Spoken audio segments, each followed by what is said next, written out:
مرحبا بكم. معكم حيدري يونس من l'art des sciences. في الفيديو هذايا باش نشوفو ديفينيسيون اي سامبل دان كوندونساتور.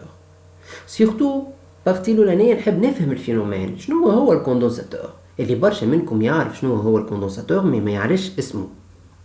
برشا منكم شاف هالشكل الغريب هذا وشاف هذا، شاف هذوما الزوز نقولو نحنا ما نبداوش نسميهم من تو الزوز حدودة ولا زوز تلول، شافهم اون باراليل كوم سا وبين شافهم واحدة منا واحدة منا. هذا يتسمى كوندونساتور، هذا يتسمى كوندونساتور. نحبو نفهمو شنو هو الفينومين نتاع الكوندونساتور. مثلا انا نجي ناخو انبوبة وناخو باتري، نربط الانبوبة بالباتري.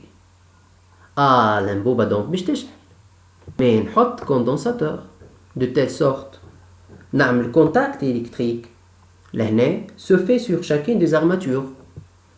دونك هزوز هذوما اسمهم deux armatures باش يتربطوا لهنا باش يعمل كونتاكت.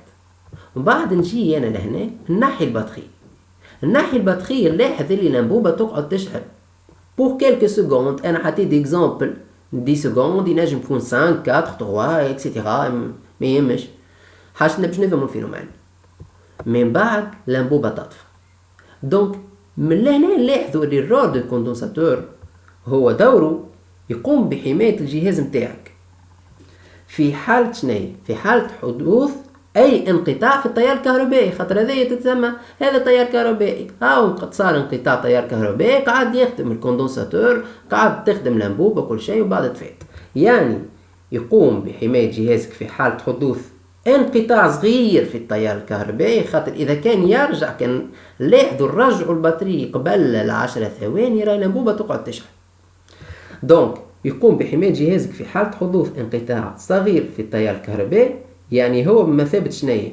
هو بمثابة بطارية تخزن شحنة كهربائية لمدة وجيزة من الوقت باش تحميلك الجهاز نتاعك. المدة الوجيزة مثلا هنا 10 ثواني. نعرفوا ديزيكزامبل باهين ونعرفوهم في حياتنا. مثلا هو الشارجور بي سي نتاعي. الشارجور بي سي نتاعي نلاحظ انا كي نبدا نشارجي البي سي نتاعي ونحطه في الضوء بيان سور، كي نقص الضوء شنو نلاحظ في الشارجور بي سي؟ ما نعرفش عليكم كان لاحظتوها ولا لا، مي ارجعوا كان عندكم دي شارجور بي سي فما انبوبه لهنا تقعد تضوي حتى كي تقص الضوء. التلفزه عليها حطيت تصويره التلفزه انا لهنا، شفتوها التلفزه هذه كي تمشي انت توا تمشي تقص الضوء وترجعه فراكسيون دو سكوند تقص وترجع فيسع وتبدا التلفزه تشعل، تبدا التلفزه تخدم، تقعد تخدم ما تقصش. يعني فما دي سكوند باش يقعدوا يخدموا، فما لهنا فراكسيون دو سكوند باش تقعد تخدم، لهنا فما يوصل حتى ال 10 وال 15 سكوند يقعد يخدم كي تحطه في الشارج برشا وبعد تقص عليه الضوء. كل جهاز وكيفاش الفونكسيوناليتي نتاعو. Donc, le rôle du condensateur. Le condensateur est utilisé dans tout genre de circuit électrique et électronique. Sa première fonction est d'emmagasiner des charges électriques, donc de l'énergie. Mais il est aussi utilisé pour filtrer des fréquences, pour réaliser des temporisations, pour laisser des courbes. La représentation d'un condensateur. La représentation d'un condensateur c'est juste تعمل السمبل هذا. أنا باش نسميهم كل حاجة شنو تتسمى. Définition. Un condensateur est constitué de deux surfaces conductives, armatures, séparées par un isolant diélectrique. Le contact électrique se fait sur chacune des armatures. Donc عندي ديجا لي زارماتور نتاعي، اذا كان نرسم كيما هذا بالضبط. عندي لهنا لارماتور نتاعي، عندي لهنا الكوندكتور، وعندي لهنا ديليكتريك.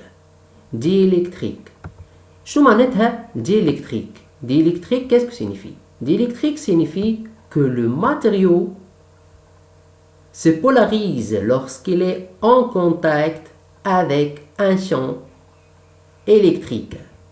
مثلا plexiglas ou bien mica.